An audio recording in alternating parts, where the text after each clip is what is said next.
오늘 일주일이 시작된 지 넷째 날 저희가 다시 주 앞에 나와서 하나님의 말씀을 듣고 또 저희 마음속에 있는 모든 것들을 고하고 또 필요를 간구할 수 있는 귀한 기도회로 저희를 불러주신 것을 진심으로 고맙고 감사드립니다.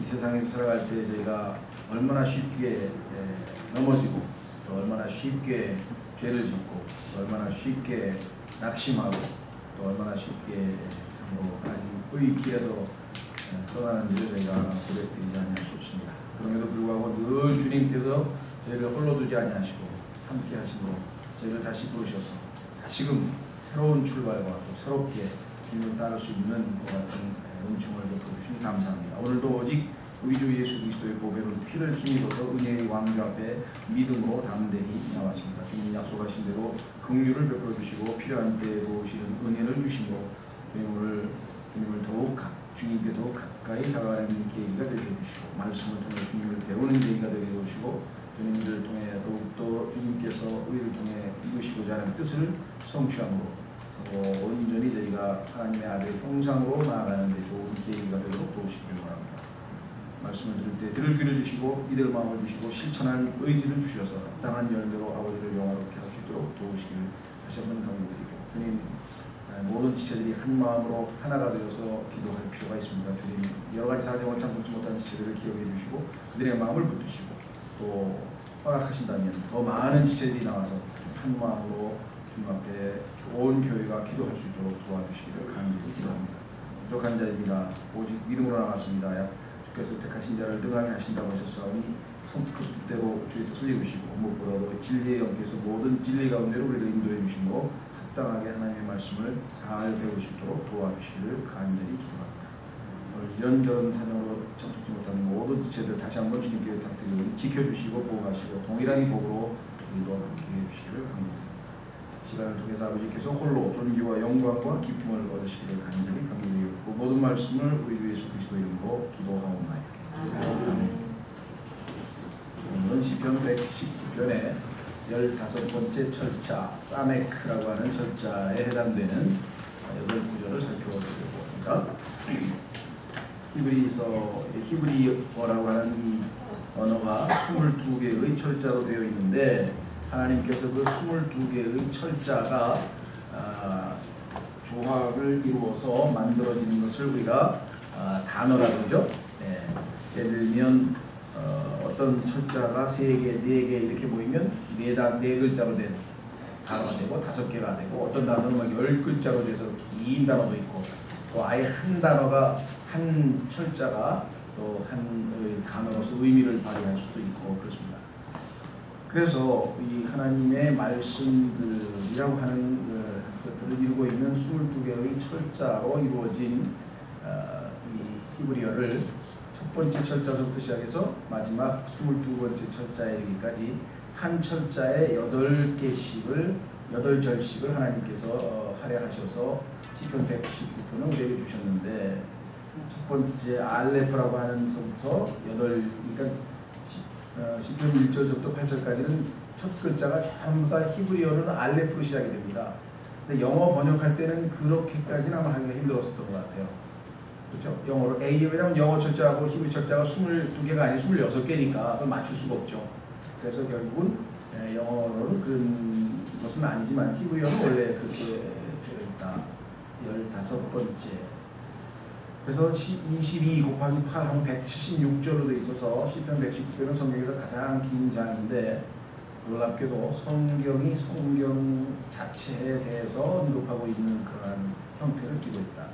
그러니까 하나님께서 어떻게 보면 가장 핵심적으로 우리에게 전달하시고 싶은 내용들이 들어있는 것이고 176절 중에 173절에 하나님의 말씀에 관한 직접 간접 언급이 나오는데 예를 들면 규례들, 명령들, 판단들 또 말씀 그 다음에 그러니까 하나님의 말씀에 관한 그 호칭과 칭호들이 여러 개가 누적 반복되면서 언급이 되어 있다 이렇게 말씀을 드렸죠. 자, 오늘은 113절부터 120절까지 사메크라고 하는 15번째 철자로 해당되는 것입니다. 자, 오늘 말씀은 무엇을 믿고 무엇 앞에 우리가 두려워해야 되는가, 무엇을 두려워하고 무엇을 신뢰해야 됩니다. 두 다 문단으로 나누어져 있습니다. 그래서 우선 1절서부터 113절서부터 117절까지는 우리가 무엇을 신뢰해야 할 것인가를 다루고 있는데 우선 확인해 보겠습니다. 113절부터 우선 한번 읽어보죠. 본문을 시편 119편 113절. 내가 허탄한 생각들은 미워하나 주의 법은 사랑하나이다.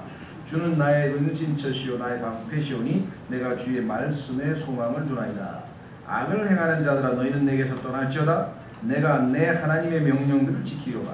주의 말씀에 따라 나를 떠받쳐서 내가 살게 하시고 내 소망에 대해 내가 부끄러워하지 않게 하소서. 주는 나를 붙드소서. 그리하시면 내가 안전하여 항상 주의 법규들에 관심을 기울이리이다. 자, 첫 번째 이 시편 기자가 자신은 하나님의 말씀을 신뢰한다. 그런데 그 신뢰하는 과정에 첫 번째는 113절에 조금 흔들림이 있었어요. 흔들림. 또 신앙생활 하다 보면은 항상 아주 막 꿋꿋하게 나가는 게 아니라 가다가 좀 방황하거나 왔다 갔다 하거나, 그죠? 두 마음을 품거나, 그 성경에도 보면은 야고보서에도 두 마음을 품은 자들아 있으니까 두 마음을 품은 사람이 있죠? 양다리 걸친다 그죠? 우리가 보통 양다리 걸친다. 배를 우리가 보트를 탈 때 양쪽에 한 다리씩 걸치고 보트를 타면 얼마나 불안정하겠어요. 그렇죠? 우리 마음이 이리 왔다 저리 왔다 이렇게 한 경우가 종종 있습니다. 그래서 참 균형 잡힌 신앙생활 하기가 쉽지 않은데요. 이 시편 기자도 아마 그런 주님께 순종하고 온전히 생각을 하늘에 있는 것들에 고정시키고 살까 하다가 그래도 먹고 살아야지 하면서 세상 쪽으로 또 고개가 탁 돌아갔다가 이게 아니지 하고 또 다시 또 주님 품으로 갔다가 막 이런 것들이 있었던 것 같아요.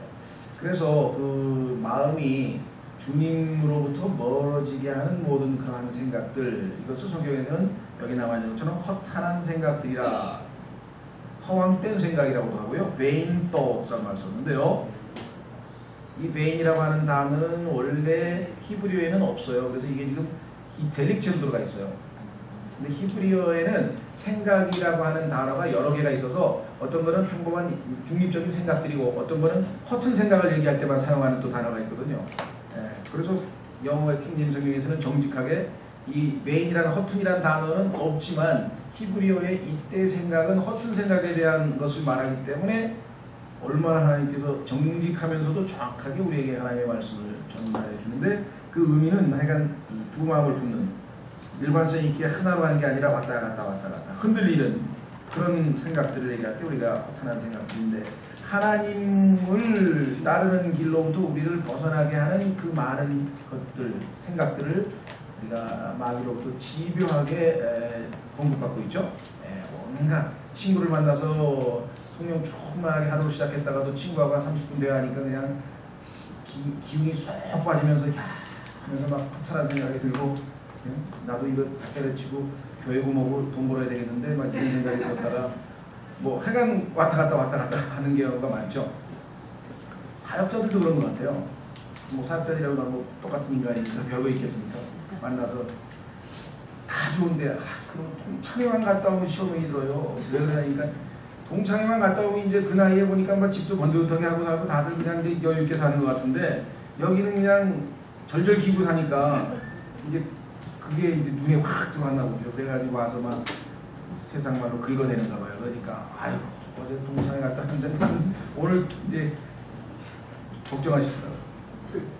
그러니까 어쩔 수가 없는 거예요. 왜냐하면 자극을 받아갖고 왔으니까. 예를 들면 뭐 그렇습니다. 그래서 이 열왕기상 18장 21절 한번 가보시면은요. 열왕기상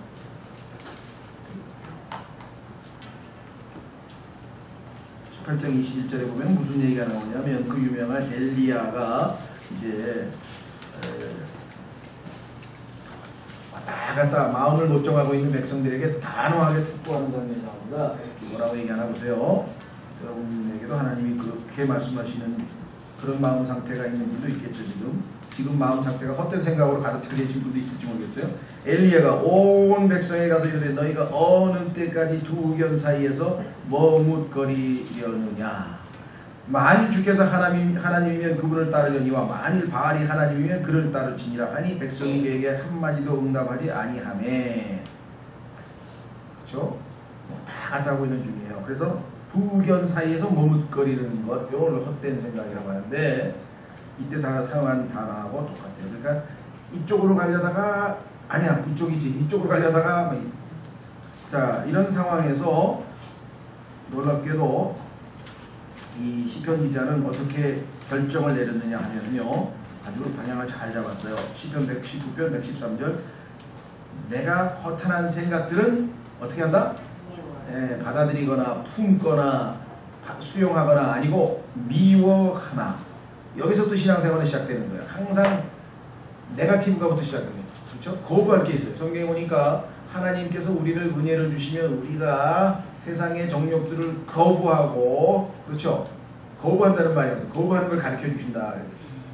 그렇죠? 여기도 마찬가지잖아요. 미워하나 주의 복은 사랑하나이다. 미워하고 사랑하고 마이너스 플러스가 순서적으로 돼야 됩니다. 신앙생활은 먼저 버려야 돼요. 그래야 하나님께서 채워주세요. 자, 확인해 보겠습니다.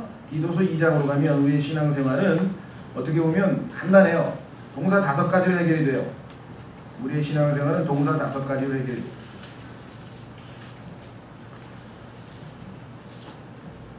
디도서 2장에 보면요, 11절 구원을 가져다 주시는 하나님의 은혜가 모든 사람에게 나타나 과거 시제입니다. 나타났다는 얘기인데요. 그래서 받아들인 사람들이 있죠.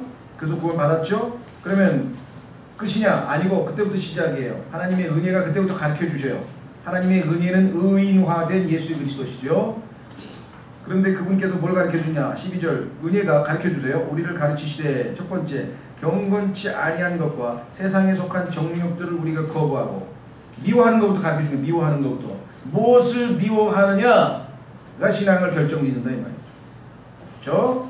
하나님과 어울리지 않는 모든 것, 그것을 경건치 아니한 것이라고 하는데 싹 내다버리고, 두 번째 세상에 속한, 하늘나라에 속한 게 아니라 세상에 속한 것들은 다 욕심은 거부하고, 두 가지를 미워하는 것부터 배우면 그 다음에는 이 현 세상에서 첫째 맑은 정신을 가질 수 있도록 가르쳐 주시고, 두 번째 의롭게 살도록 가르쳐 주시고, 세 번째 하나님의 뜻대로 살도록 가르쳐 주신다.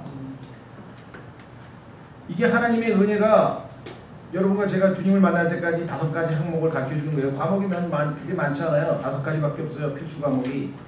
뭐 가끔 가다가 이제 무슨 교양 과목도 있겠지만 이거를 가르쳐 주는 거예요. 그러면서 어떻게 해요? 잘 배우면 13절 저 복된 소망과 위대하신 하나님 곧 우리의 구원자 예수 그리스도의 영광스러운 나타나심을 기다리게 하십니다.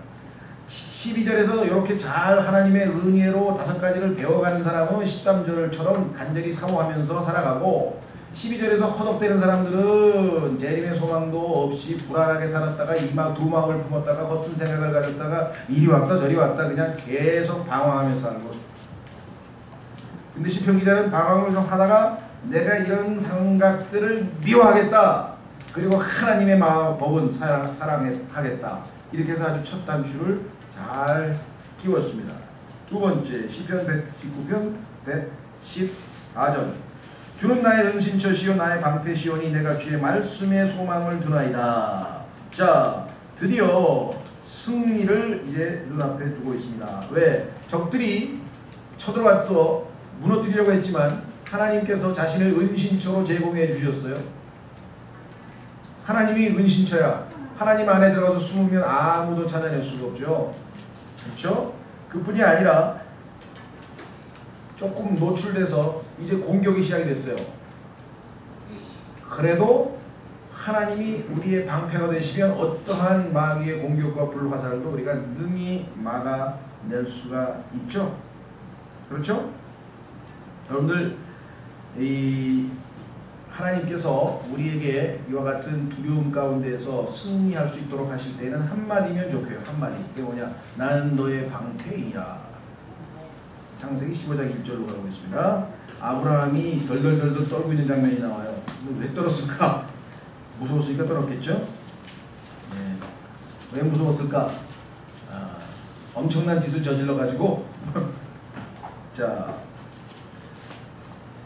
창세기 14장에 보면 제1차 세계대전이 터졌는데 네 왕과 다섯 왕이 전쟁을 했는데 공교롭게도 아브라함의 조카 롯이 거기에 연루되어 있어서 할 수 없이 아브라함이 롯을 구출하기 위해서 전쟁에 끼어들게 됐고, 그 전쟁할 때 하나님이 주신 318명이 예비된 그 병사들과 또 연합군을 몰고 가서 완전히 탈환을 해가지고 대승을 거두기는 거두었으나, 그렇죠? 그 다음에 가만히 현실로 돌아와 보니까 엄청난 짓을 저지른 거예요. 그 왕들이 나중에 보복하러 쳐들어오면 죽는 거야, 자기는. 얼마나 두려웠겠어요? 그렇죠?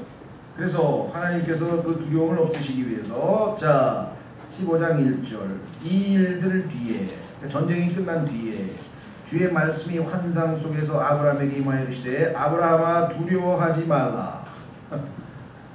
두려워하는 아브라함을 알고 계시니까 두려워하지 말라 그랬겠죠? 그러면서 나는 너의 방패요, 은신처요, 방패요, 네가 받을 지극히 큰 보상이니라.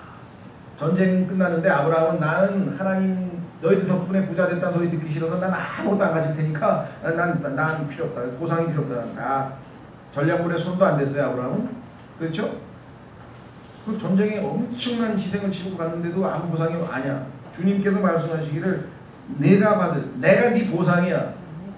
내가 항상 너를 축복을 줄 거야. 이렇게 지금 얘기했어요. 물론 오늘 초점은 보상보다는 방패에 있어요. 두려워할 거 없다. 그 다섯 왕이 아니라 곱하기 열에서 50왕이 쳐들어와도 걱정하지 마라. 이게 내가 네 방패다. 그렇죠? 네, 어떤 선교사가 카나다에서 선교를 다니는데 오지마을을 다니면서 이제 전도지도 주고 또 복음도 전하고 어떨 때는 그냥 뭐 인사만 하고 뭐 복음 no 하면 그냥 안녕하세요 잘 있으세요 그러고 가리기 어떻게 했어요. 그러고 이제 하는데 어느 부인을 만났나 봐요. 그 어느 집에 갔더니 부인이 계신 거예요. 그래서 이렇게 얘기를 하고 했더니, 아니 선교사님, 당신은 전능하신 하나님의 사자요, 하나님을 믿는다는 사람이 도대체 총을 왜 메고 다니는 겁니까? 왜냐면 곰도 튀어나오고 이 야생, 그러니까 이제 총을 가지고 다녔는데 그 얘기를 딱 듣는 순간에 한대 얻어맞은 것 같더래요. 그래서 내가 너와 항상 함께 있겠다는 약속이 딱 떠오르면서 그렇지 하면서 그 여자분을 앞에서 그냥 총을 골짜기에다 집어 던져버렸대요. 그리고 이제 가는데 시험 받는 일이 터졌어요.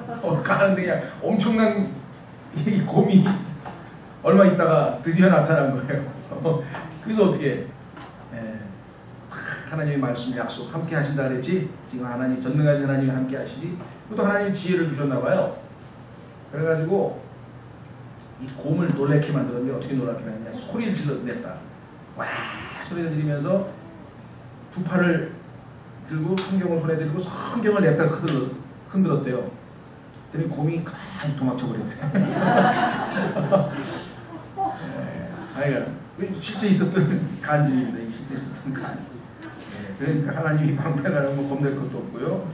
자, 그래서 내가 주의 말씀에 소망을 두나이다 라고 했죠. 그 다음에 115절로 가시면 117절까지는 이 거룩한 삶을 유지하기 위해서 마귀의 공격에 우리가 어떻게 대처해야 되는가가 나와 있어요.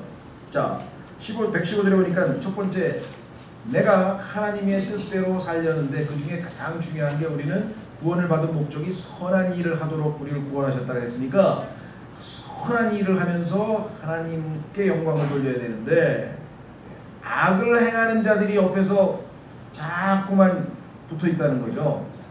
악을 행하는 자들. 그래서 여기 evil doers라고 나와 있죠. 그래서 이 악을 행하는 자들에 대해서 어떤 태도를 취해야 우리가 공격을 막아내고 뿐만 아니라 거룩함을 유지하는 그러한 삶을 살 수 있겠는가? 그렇죠? 그것은 뭐냐? separation이라는데요. 분리예요. 떠나는 거예요. 그래서 뭐라고 했습니까? 악을 행하는 자들아, 너희는 내게서 떠날지어다. 내가 내 하나님의 명령들을 지키리로다. 너희가 나를 자꾸만 미혹시켜서 하나님의 명령들을 못 지키게 자꾸만 꼬여내는데 나는 너희하고 상관없다. 떠나라 이게 떠나라. 그래서 분리를 하지 아니한다면 신앙생활은 무너질 수밖에 없습니다. 그렇죠? 네. 날로 가까이 가가지고 거의 될 만큼 갖다 놓고서 손이 뒤었네 그러면 어떻게 되겠어? 그럼 자기가 자초한 거죠. 그렇죠? 네. 뜨거운 기운이 오면은 피해야 될 거 아니에요. 그래야 안 될 거 아니겠어요? 그렇죠? 예. 자, 그래서 예수 그리스도께서도 마귀에게 시험 받을 때 마지막 세 번째 시험에서 뭐라고 말씀하셨냐면 사탄아 물러가라. 그래서 하나님의 말씀을 딱 인용을 했죠. 예. 그렇죠? 하나님만 섬기라고 하나님만 경배하라고 했는데 네가 너를 경배하라고 하냐 하면서 사탄아 물러가라라고 하는 그 유명한 말씀을 하셨고요.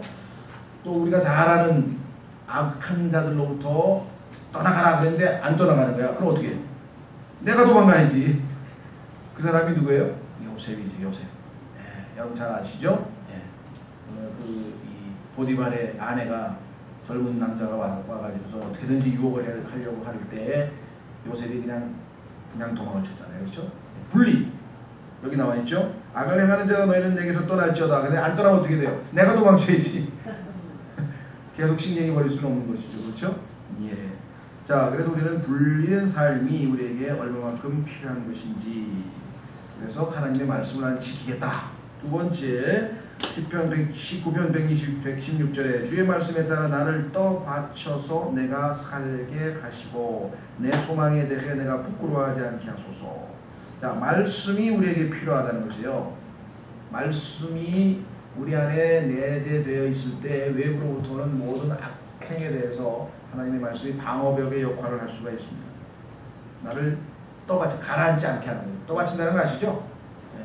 가라앉지 않게, 넘어지지 않게, 무너지지 않게. 신앙생활에 보면요, 이 하나님의 말씀의 기초 위에 딱 서 있으면은 무너지지 않는데 떠받치니까, 말씀이 나를 떠받쳐주니까. 그 말씀이 마음에 숨겨지지 않은 사람은 죄를 질 수밖에 없죠. 지난번 암송처럼 내가 죄를 짓지 아니하려고 주의 말씀을 내 마음속에 숨겼나이다. 이 말씀이 내 안에서 떠받쳐줘야 이게 세상에 묻지 않고 이렇게 초월적으로 죄에 가라앉지 않고 떠받쳐서 살아야 되는데, 말씀이 떠받치지 않는 사람은 그냥 풍덩하면서 점점 늪지로 그냥 이 죄악의 늪으로 점점 빠져나가 나중에 목만 나와가지고 이제 숨을 헛헛헛 거리면서 죄악 가운데 허덕이면서 사는 모습이 보이시죠? 주님께서는 수고하고 무거운 짐진 자라 죄악의 짐을 저희가 쑥쑥 빠져가지고 말씀이 떠받치면 떠오르잖아요. 계속 쭉 해가지고 물 위를 베드로가 걸어가듯이 얼마든지 우리가 그 떠받침을 따라 무너지지 않고 살아갈 수가 있겠죠. 자, 그뿐만 아니라 내 소망에 대해 내가 부끄러워하지 않게 하소서. 가장 그 사람이 성령으로 충만한 사람인지 정말 말씀에 따라 사는 사람인지를 보면 예수 그리스도의 재림에 대해서 늘 언급하면서 그것이 자신의 소망이 된다는 사실을 인식하고 있는 사람입니다. 조금 힘들어도 소망이 있어. 소망에 있네. 주님이 곧 오시면 돼. 그렇죠? 너무 이렇게 조금 그런 것들이 너무 그냥 인생이 다 무너지는 것처럼 그렇게 안 한다. 떠받침이 있는 사람들은 소망이 있고. 자, 그 다음에 117절 주는 나를 붙드소서 그리하시면 내가 안전하여 항상 주의 법규들에 관심을 기울이리로. 그래서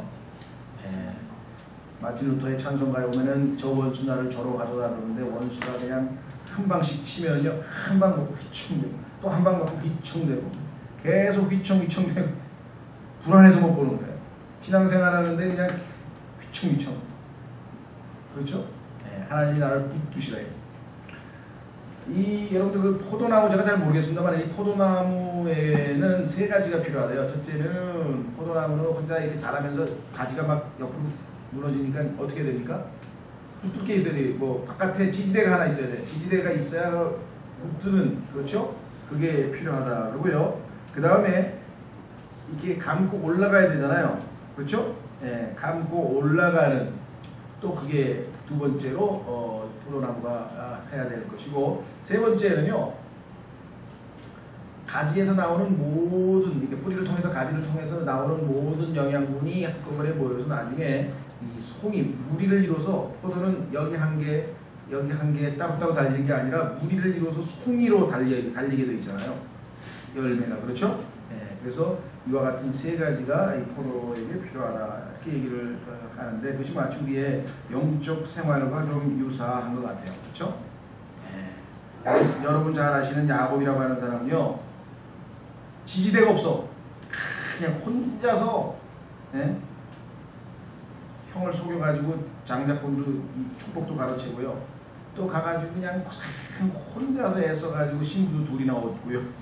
그냥 혼자서 또 사업을 키운다고 그냥 발버둥 치면서 막 속임수까지 써가면서 막 외삼촌하고 그냥 정말 사업의 경쟁 관계에서 아주 요즘 말로 막 튀기는 싸움을 벌이고 얼마나 힘들게 살았어요. 하나님께서 나중에 야, 지쳐서 넘어지겠다.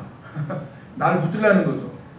그래서 야복강에서 드디어 하나님을 그렇죠? 마치 포도나무가 혼자서는 가지가 설 수 없이 뭔가 뭔가 붙들어야 될 것이 있어야 되듯이 야곱도 인생도 마찬가지입니다. 한참 잘 나갈 때는 모르지만요, 한번 휘청대기 시작하면은 붙들 하나님이 있는 사람과 없는 사람은 천양기 차이죠.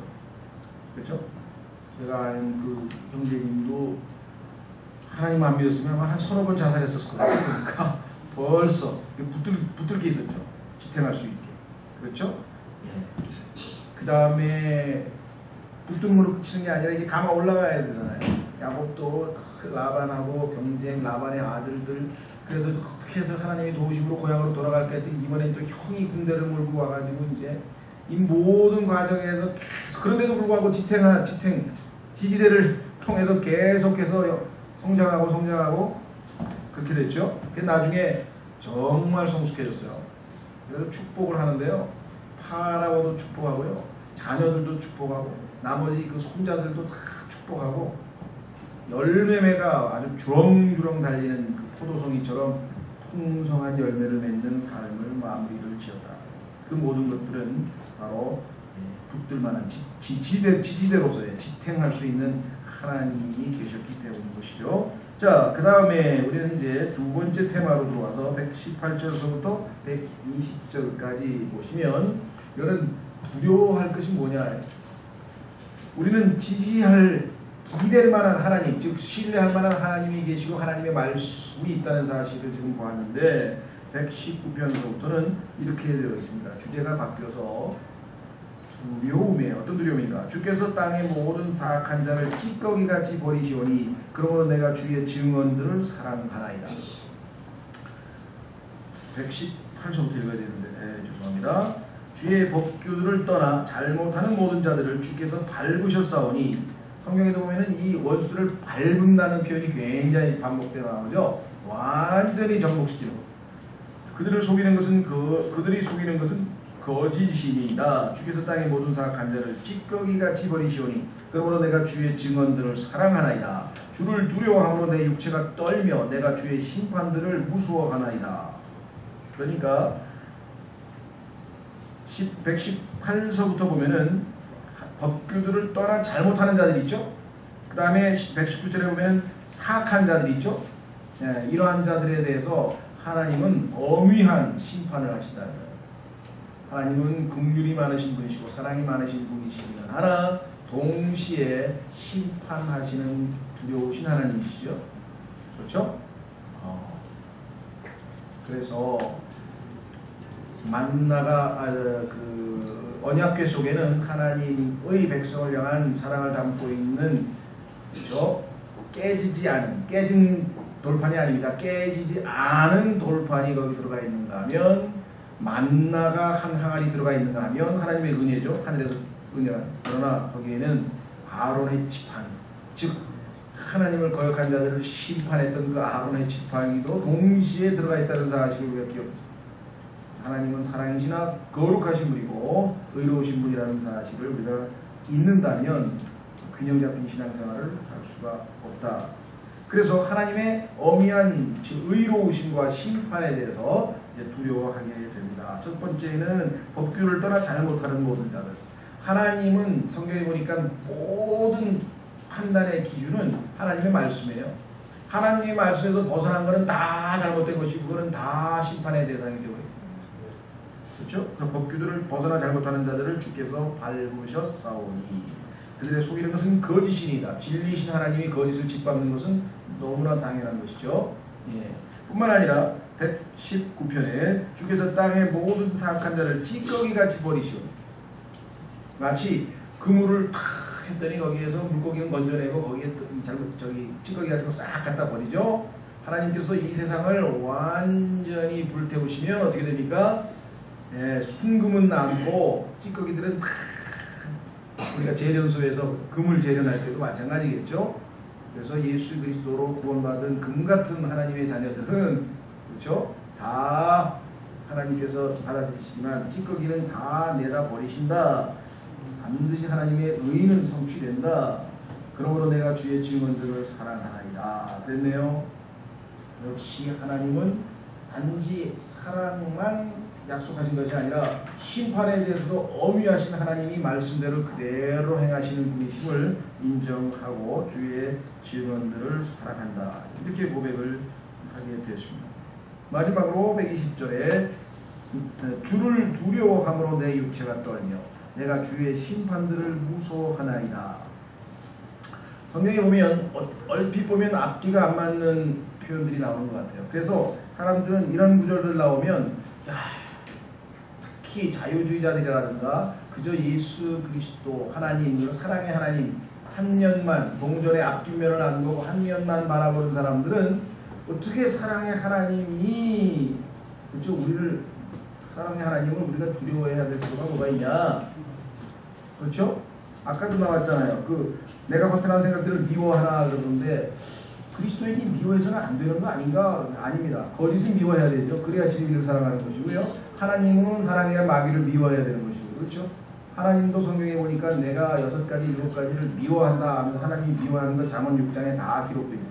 거기 보면 거짓말하는 사람, 특히 형제간에 불화를 일으키는 자를 미워한다고 성경에 있어요. 사람들은 하나님은 죄인을 미워하시나 죄인들을 사랑하십니다. 성경에 그런 말 없어요. 그건 지어낸 얘기입니다. 성경에 보면 죄인들도 사랑하셨어요. 십자가에서. 그런데 그 사랑을 안 받아들인 사람은 미워하신다고 성경에 써 있습니다. 그렇죠? 자, 그래서 두려움도 마찬가지예요. 하나님의 사랑이라고 하는 측면 하나만 강조하면 두려우신 하나님에 대해서 우리가 알지 못하고 넘어가면 신앙은 잘못될 수밖에 없다. 그렇죠? 아이가 아버지의 사랑을 신뢰하는 것과 그 아버지가 참으로 엄밀하신 분이고 아버지가 두렵다는 것을 알아야지. 그렇죠? 아버지를 가볍게 여기고 막 무시하고 그런 자는 그런 진정한 사랑이 아니죠. 두 가지가 결코 배치되는 게 상치되는 게 아니라는 거죠. 하나님은 사랑이신 동시에 하나님은 감히 우리가 만홀히 여기거나 방자하게 행동할 수 없는 두려우신 분이라고 하는 사실을 알아야 하나님을 제대로 아는 거예요. 아, 하나님은 정말 그분 앞에 가면 엎드릴 수밖에 없는 두려우신 분이다. 그렇죠? 자, 욥기에도 하나님 앞에 하나님에 대한 계시의 말씀이 있는데 하나님은 두려우신 분이다. 한번 확인해 보겠습니다. 욥기 37장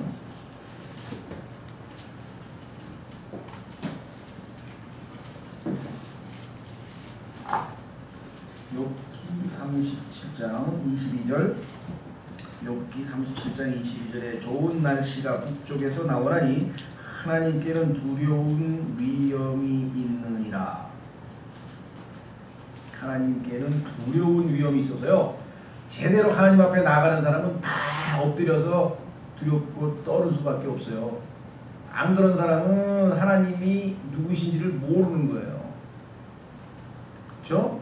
자, 그뿐만 아니라 신약에서도 마찬가지예요. 고린도후서 5장으로 가면 바울이 내가 하나님의 두려우심을 알기 때문에 너희에게 그리스도의 심판석이 있다는 사실을 경고하노라. 정신 차리라 이게. 비록 구원은 받아서 우리가 하늘나라에 가겠지만 너희가 그리스도의 심판석에 섰을 때 그때 심판받을 때에는 아무런 저기가 없어요.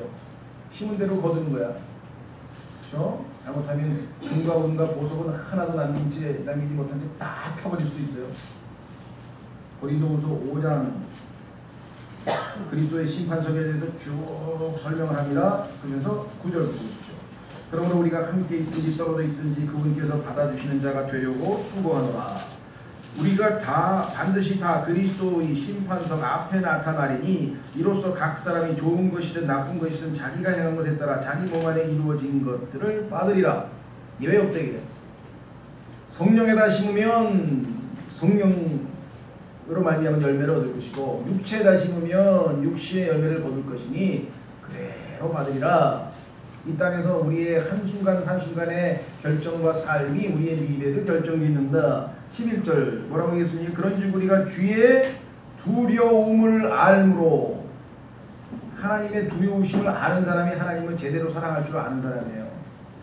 사람들을 설득하거니와 나와있죠. 우리가 주의 두려움을 알므로 너희에게 이렇게 그리스도의 심판석이 있으니까 정말 정신 차리고 바르게 살아라 하고 내가 권면한다. 이렇게 얘기를 하고 있죠. 자, 더 넘기셔서 빌립보서 2장에도 역시 바울은 두려움과 떨림이라는 용어를 사용합니다. 하나님이 어마어마한 두려운 위험이 있으신 분이라는 걸 알아야 하나님 앞에 우리가 바로 서고 그 하나님의 사랑을 수용해서 우리도 사랑할 수 있는 거죠. 빌립보서 2장 12절 그러므로 나의 사랑하는 자들아 너희가 항상 순종한 것 같이 내가 있을 때뿐 아니라 지금 내가 없을 때에도 더욱더 순종하여 두려움과 떨림으로 너희 자신의 구원을 일하여 드러내라.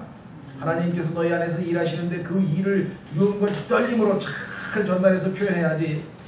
너희가 하나님께서 우리 안에서 일하시는 것은 제껴놓고 너희의 그 더러운 걸레 같은 의를 자랑삼아 자꾸만 만들어내면 하나님을 두려워하는 자가 아니다. 이렇게 얘기를 했어요. 히브리서 10장으로 갑니다. 히브리서 10장에 역시 우리가 어떤 자세로 살아야 될까가 나와 있어요. 결코 모순이 아닙니다. 히브리서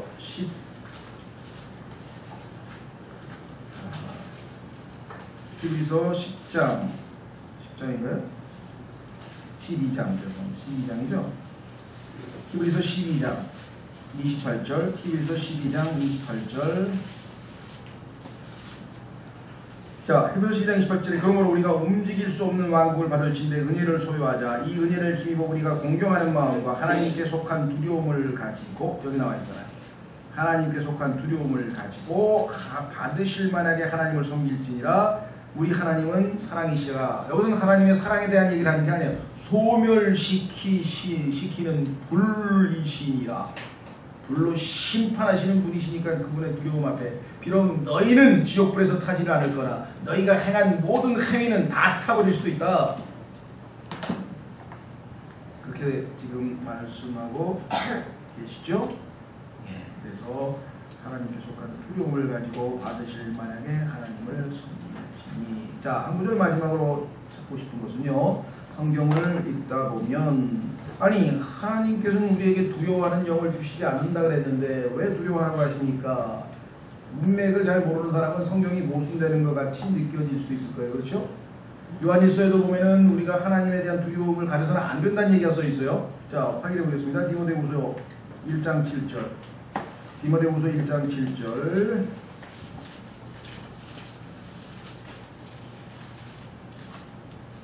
이 두 가지는 여러분들이 모순이 아니라는 사실을 아셔야 됩니다. 성경에서 말씀하시는 하나님을 두려워하는 것과 또 우리가 하나님을 두려워해서는 안 되는 건 있어요. 그 뭐냐? 하나님께서는 우리에게 두려움의 영을 주지 아니하시고 권능과 사랑과 건전한 생각의 영을 주셨느니라. 어떤 두려움의 영이냐? 하나님께서 분명하게 한번 구원받은 자는 영원히 하나님의 자녀로 삼으시고 왕과 제사장으로 삼으셨다고 했는데 혹시 내가 요즘에 정말 하나님 말씀도 안 듣고 빼질빼질 거렸는데 하나님이 그냥 냅다 나를 내던져서 어디 지옥에 던지면 어떡하지?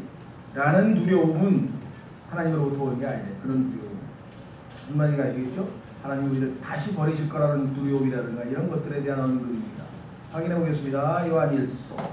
그런 두려움은 우리가 순종하고 있지 않을 때 마귀가 써먹는 거예요.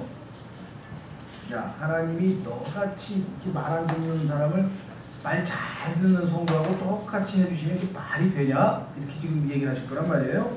마귀가. 자, 사셨습니까? 네, 하나님의 사랑에 대한 신뢰가 이것을 극복할 수 있는 수단이겠죠. 네, 16절 요한일서 4장 16절 요한일서 4장 16절 우리를 향해 하나님이 가지고 계신 사랑을 우리가 알았고 또 믿었나니 하나님은 사랑이심으로 사랑 안에 거하는 자는 하나님 안에 거하고 하나님도 그 안에 거하느니라.